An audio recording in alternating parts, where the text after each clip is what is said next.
po mga ka-sister, welcome to my YouTube channel. Kamusta na ang lahat, lalo na yung nasa ibang bansa? Magandang araw or magandang gabi sa inyong lahat.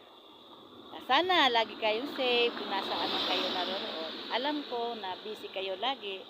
Pero bago tayo umalis sa bahay natin, mag-pray tayo para meron tayong gabay sa ating Panginoon sa araw-araw. At lalo na dito sa bansang Pilipinas, lagi tayong mag-pray at huwag tayong mawawalan ng pag-asa dahil habang tayo'y nabubuhay talagang merong pag-asa, di ba po? Basta magsusumikap lang tayo para mabuhay at magmahalan tayo ng magpamilya, walang gulo at nagkakaunawaan dahil yun naman talaga ang kailangan sa buhay natin na ang pamilya natin ay nasa mabuti, di ba po?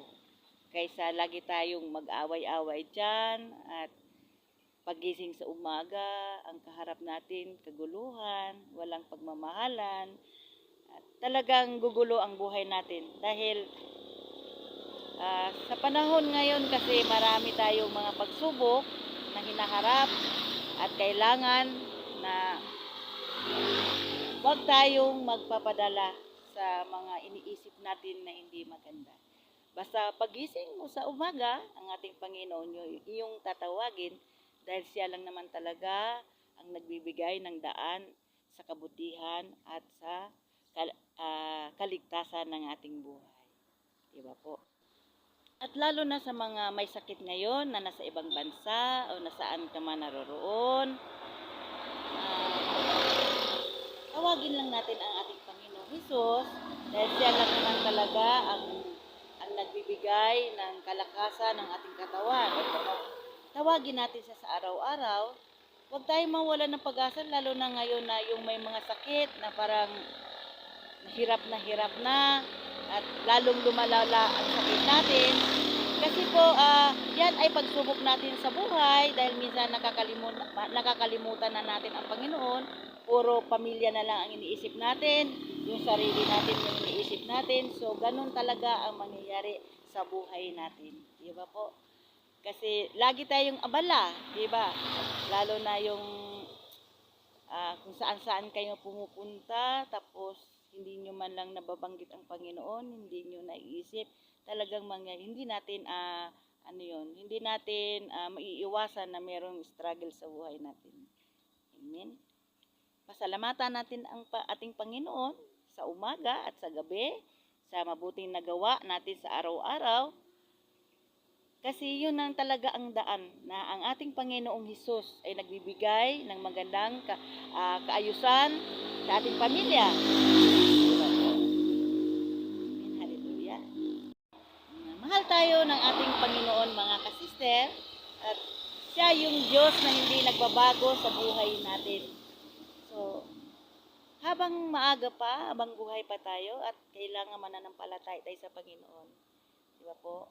Kasi iba na ang mundo ngayon, iba't iba ng mga iba na ang dumating sa mundo natin na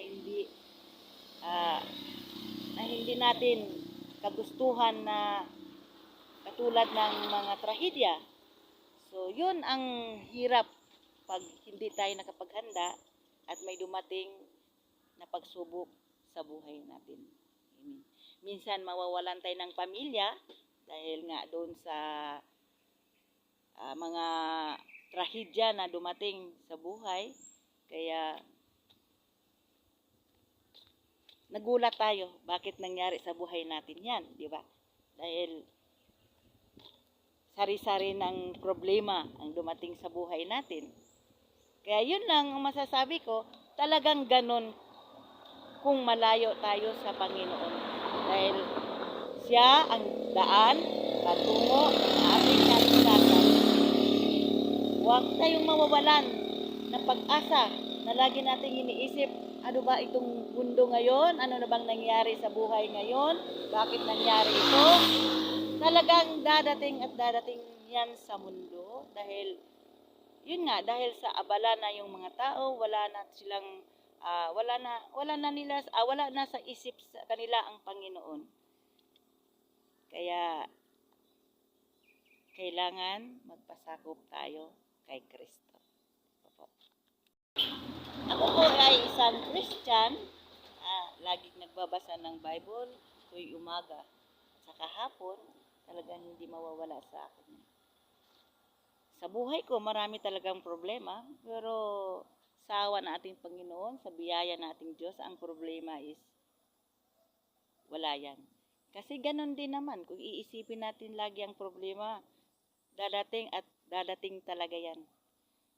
Pero sa akin, sanay na ako dyan kasi parang nagsasabi sa akin ang Holy Spirit na kahit anong isip mo ng problema, kung wala ka naman sa Panginoon, kung lagi ka na lang na nalulugmok sa mga iniisip na hindi magaganda, talagang problema talaga yan. Pero thanks God, tuwing umaga si Lord ang kausap ko at binibigay na sa akin kung anong tamang pang-iisip. Dahil minsan naguguluhan tayo, di ba po? Ang dami-dami nating iniisip. Lalo na yung sa ibang bansa, yung mga OFW, yun din ang nakakaawa dahil napakahirap ng trabaho nila. Talagang gumagawa talaga sila para mabuhay yung pamilya nila. Tapos yung mga anak na nasa Pilipinas or nasaan man yun, di ba po? Pero anong pinagagawa nila, di ba? Hindi magaganda. Hindi nila iniisip yung mga magulang niya, kung anong pinagagawa sa ibang bansa, pagod na. Pero ang ginawa ng mga anak, puro kasalanan ang pinagagawa dito. Akala ng mga magulang, nag-aral yung anak nila at naging mabuti yung anak nila. Yun ang napakasikip. Dahil po, hindi alam ng mga magulang na ang anak nila wala na. Ang iba namamatay, ang iba nalulukmok sa kasalanan, sa bisyo, kung ano-ano pa man. Di ba po? So, kailangan din tayong mga magulang, wag din tayong pabaya sa anak natin. Lagi natin silang kausapin sa araw-araw. At ilapit natin sila sa Panginoon. Kasi pag wala kasi sa ating mga magulang ang Panginoon, yung puro na lang abala tayo sa trabaho, so ganun talaga ang mangyayari. May mga struggle na dadating sa buhay natin. Kaya dapat tayo ay maglingkod sa Panginoon. Dahil siya ang ating Panginoon na hindi nagbabago, Diyos noon hanggang ngayon. Amen. Hallelujah. Thanks God. Glory to Christ Jesus. Kita ko muna sa inyo yung lugar dito. Ito po.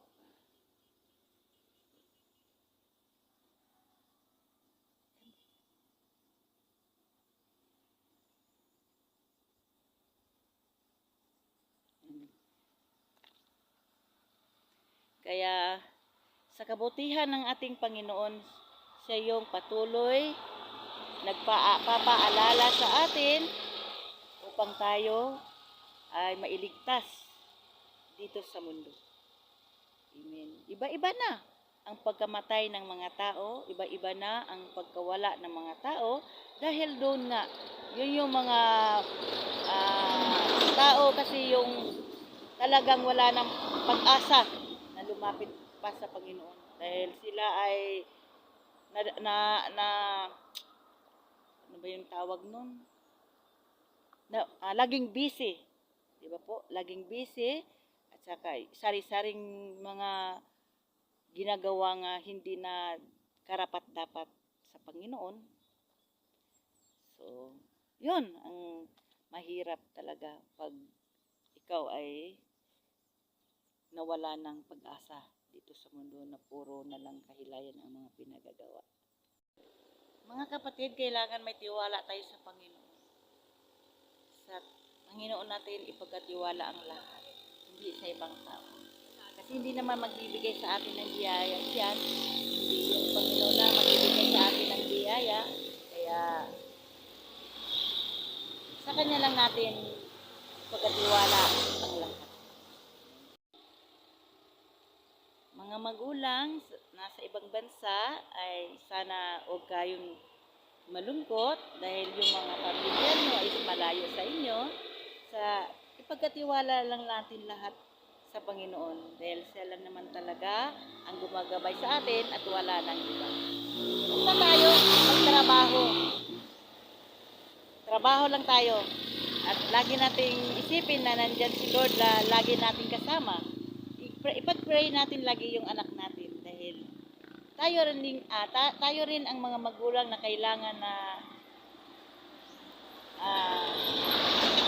na lumapit sa ating Panginoon para sa ating mga pamilya na naiwan sa ating bansa. Kaya huwag tayong mawawalan ng pag-asa dahil si Lord ay nandyan lang palagi nagagabay sa ating lahat. Lalong-lalo na sa mga single parent, huwag tayong mawawalan ng pag-asa. Wala man tayong kasama sa buhay, nag-iisa ka lang, na nag-aaruga sa anak mo, nandyan naman si Lord na laging magbibigay sa iyo ng biyaya. Hindi biyaya. Basta manalig lang tayo sa Kanya. Dahil siya ang Diyos na mawain at hindi nagbabago. Amen.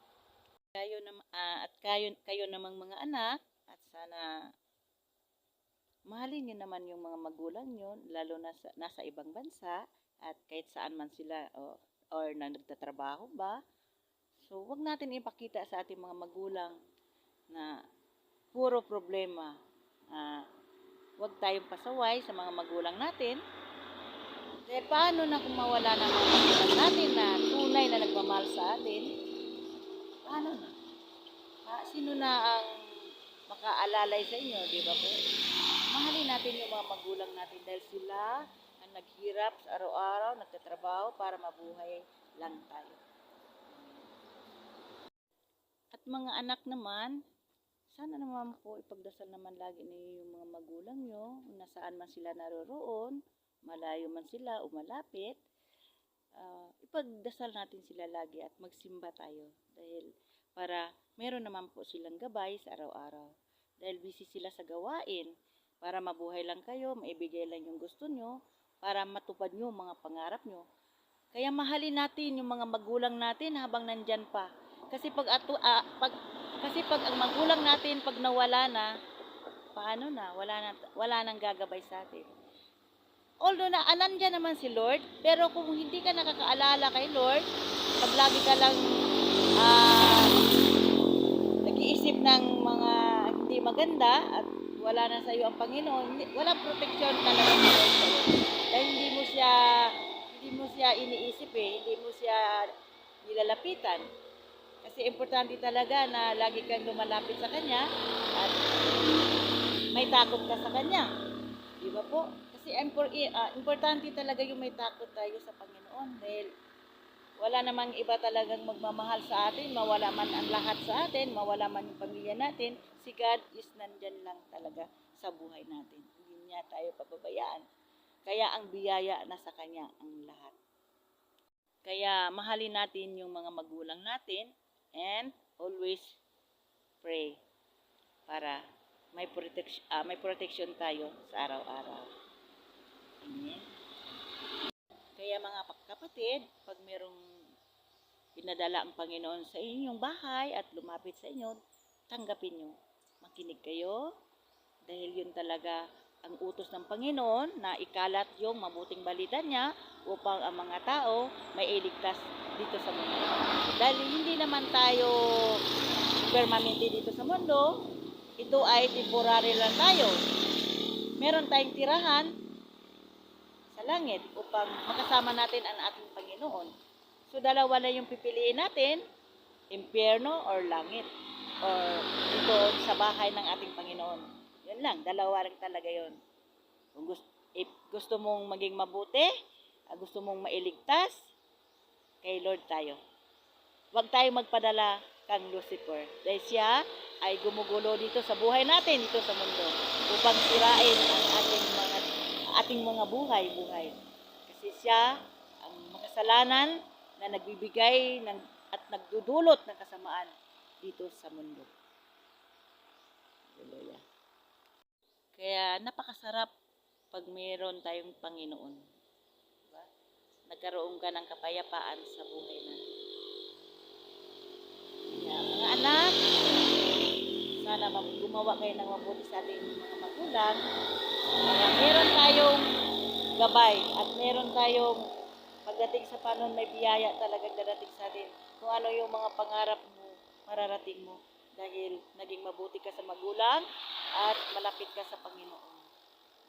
Panahon na upang tayo ay mananampalataya sa ating Diyos na buhay. Dahil siya ang daan patungo sa kaligtasan. Glory to God. Glory to Christ Jesus. Amen.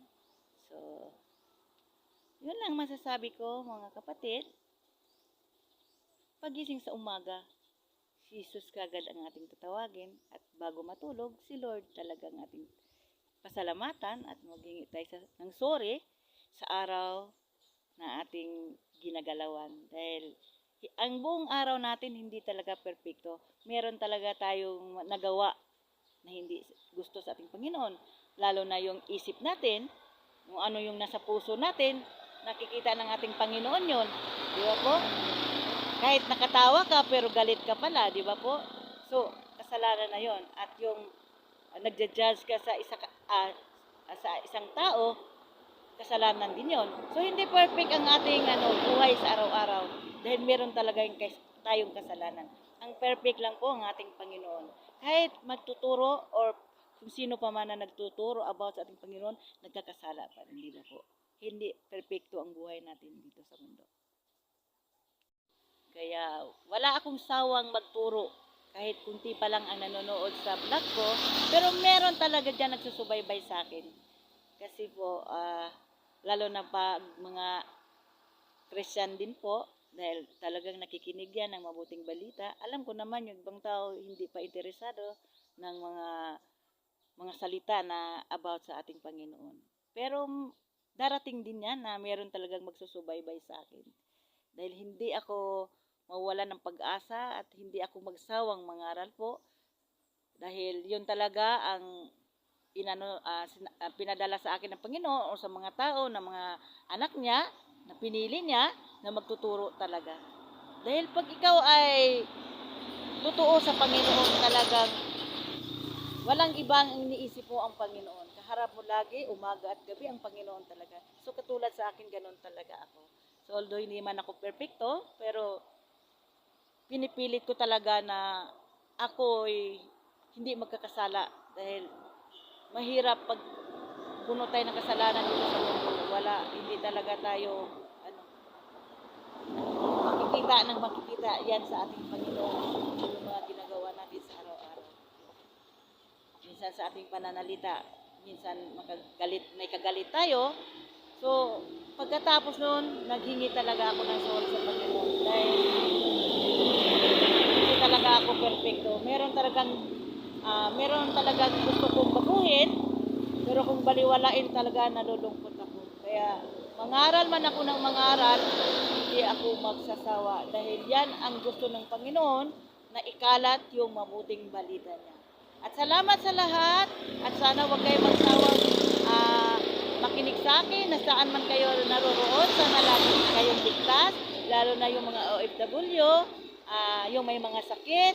Meron akong mga vlog na sinusubaybayan na mayroong mga sakit. Sana po, Lord, pagalingin niyo na po sila. At sana huwag sila mawalan ng pag-asa at malayo mo sila sa kanyang pamilya. Lord, samahan mo sila sa araw-araw. Ikaw mag-proteksyon sa buhay nila. Sana maging maayos ang buhay nila doon sa ibang bansa.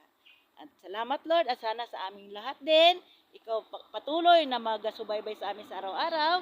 Patawarin mo kami lahat, Panginoon, sa aming mga kasalanan. Tao lang po kami, ikaw lang po ang Diyos, ang perfect sa lahat. At alam ko na hindi ka nagbabago. At yung mga pagsubok na dumating sa buhay namin, yan ay pinaramdam mo lang sa mga sangkatauhan upang sila ay mararamdaman nila na at matatawag nila kayo, Panginoon, sa araw-araw, yung hindi kanila baliwalain. Dahil ikaw man talaga ang Diyos na patuloy na nagmamahal sa amin na hindi nagbabago, at yung mga taong nahingi ng patawad sa inyo at iyong binago. Salamat, Lord, sa lahat. Salamat sa tanan ng mga viewers. Sana i-like nyo naman ako, at gusto nyo po akong i-share ako, at subscribe. At salamat. God bless po at always safe. Bye! Salamat po sa lahat. Sana lagi kayong safe saan man kayo naroroon. At lagi lang tayo mag-pray. Huwag tayong mawawala ng pag-asa. Si God ay nandyan lang sa atin at gumagabay. Ang nagpo-protection din sa atin. Bye po. God bless po sa lahat. Ingat po kayo palagi. Bye!